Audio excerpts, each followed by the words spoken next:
Жених ударил невесту на глазах у всех гостей. Но то, что произошло дальше, шокировало присутствующих.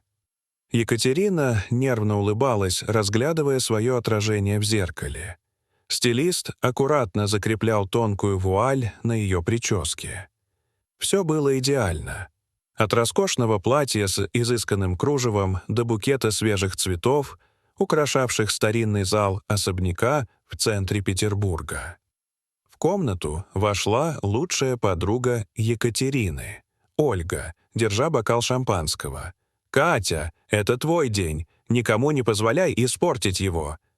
Но тут без стука вошла мать жениха Валентина Петровна, в наряде, больше похожем на театральный костюм. «Это то самое платье.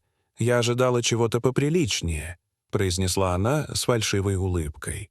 Катя почувствовала, словно ее ударили, но промолчала. Ольга шагнула вперед. «Это уникальный дизайн, Валентина Петровна, далеко не магазинный ширпотреб». Свекровь ушла, оставив напряженную атмосферу. Церемония началась.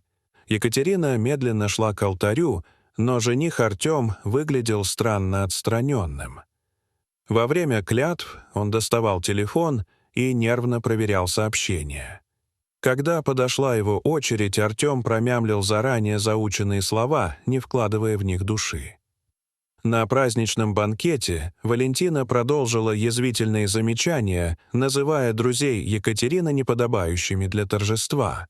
Артем, не отрываясь от телефона, оправдывался работой. Подойдя к нему, Екатерина тихо спросила: «Неужели сегодня нельзя отложить работу?» Он что-то пробормотал, не отрываясь от экрана. Ольга попыталась вмешаться, но безрезультатно. Кульминацией стал тост Валентины. «Надеюсь, этот брак принесет тебе счастье, Артем. Хотя мечты редко сбываются так, как мы этого хотим». Ольга не выдержала. «Артем, ты собираешься защищать свою жену или будешь и дальше прятаться за маму?» Артем резко поднялся. «Кто ты такая, чтобы так говорить?» Ольга продолжила. «Ты позоришь Катю перед всеми». Екатерина тихо, почти шепотом произнесла, стараясь сохранить остатки достоинства перед гостями. «Артем, прошу тебя, остановись». Но в ответ последовал резкий жест. Он ударил ее по щеке. Гости замолкли, кто-то ахнул, кто-то вскочил со стула, не веря своим глазам. Звук пощечины, раздавшийся в зале, казался оглушительным. Екатерина, пошатнувшись, удержалась на ногах, обхватила лицо рукой, и в глазах ее блеснули слезы. Не от боли, а от предательства. В этот момент в ней что-то оборвалось. Медленно, сдерживая дрожь в пальцах, она сняла обручальное кольцо. Словно в замедленном кадре положила его на край ближайшего стола. Затем выпрямилась, глядя Артему в глаза. «Все кончено. И больше ты не прикоснешься ко мне. Никогда». В ее голосе звучала такая уверенность и сила, что даже самые громкие разговоры стихли.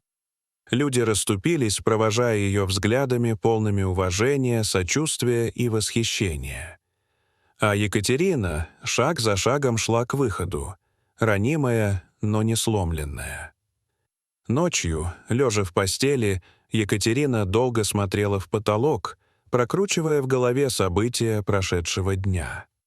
Унижение, боль и шок от удара, нанесенного человеком, которого она когда-то любила, не давали ей покоя. Слезы текли по ее щекам, но внутри уже зарождалось нечто большее — решимость. Она знала — дальше так жить нельзя. Не будет больше страха, неуверенности и зависимости от чужих решений. Она тихо встала, чтобы не разбудить гостей, переоделась в повседневную одежду и позвонила Ольге. Та приехала уже через 20 минут, накинула на Екатерину пальто и крепко обняла ее. Они молча сели в такси. Екатерина наблюдала, как уличные огни Петербурга отражаются в окнах, и чувствовала, как вместе с движением машины уходит груз прошлого. В квартире Ольги, небольшой, но уютной, с множеством книг и зеленых растений на подоконниках, Екатерина почувствовала себя в безопасности. Подруга приготовила чай с мятой и усадила ее на диван.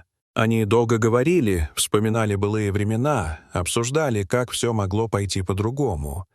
Екатерина чувствовала благодарность и тепло, зная, что рядом с ней есть человек, который действительно заботится. Именно в ту ночь она окончательно приняла решение. Больше никаких компромиссов с собой. Ее жизнь начинается заново, и она будет принадлежать только ей. На следующий день Екатерина забрала свои вещи. Артем сказал напоследок: «Ты никому не будешь нужна. Лучше быть одной, чем с таким, как ты», — ответила Катя. Ольга поддержала подругу. «Ты давно мечтала о своем ателье. Сейчас лучшее время начать». Екатерина арендовала небольшое помещение на Невском проспекте, выбрав уютный уголок в старинном здании, которое нуждалось в тщательном ремонте.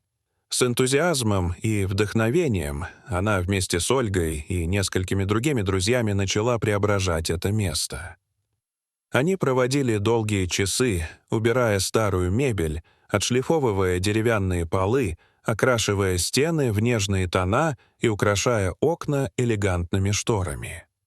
Несмотря на усталость после ежедневного труда, Екатерина чувствовала радость от того, что ее мечта о собственном ателье постепенно превращается в реальность.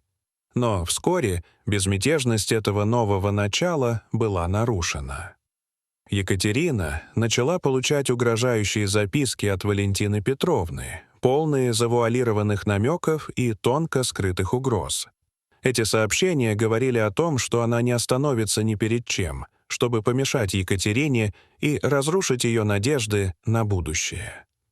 Катя решила не поддаваться, но угрозы стали серьезнее. Кто-то следил за ней, присылал фотографии, сделанные тайно. Михаил, брат Ольги, привлек частного детектива Виктора Сергеевича, бывшего оперативника. Тот установил камеры и начал расследование. Вскоре выяснилось, что Валентина наняла человека следить за Екатериной. Катя подала заявление в полицию, предоставив все доказательства. Началось расследование, но Валентина пыталась повлиять на следствие через свои связи. На судебном заседании Екатерина подробно рассказала обо всем, что ей пришлось пережить за последний год. Ее рассказ был откровенным и эмоциональным. Она спокойно и уверенно перечислила все эпизоды унижений, преследования, угроз и давления со стороны Валентины и ее сына. Екатерина подчеркнула, что каждый день был для нее испытанием, наполненным страхом и тревогой, но она нашла в себе силы бороться и не сдаваться. В зале суда царила напряженная тишина, когда Екатерина демонстрировала собранные ею доказательства. Выслушав все стороны и изучив доказательства, суд признал Валентину Петровну виновной по всем предъявленным. После суда Екатерина смогла вздохнуть свободно. Ее студия под названием «Возрождение» быстро завоевала популярность. Однажды, сидя с друзьями на балконе и наблюдая за закатом, Екатерина подняла бокал. «За новую жизнь и за вас, кто всегда рядом». Она понимала, что пройденный путь — только начало. Дорогие зрители, что вы думаете об этой истории? Расскажите, пожалуйста, в комментариях. А если вам понравилось это видео, то ставьте лайк и подписывайтесь на наш канал. До свидания.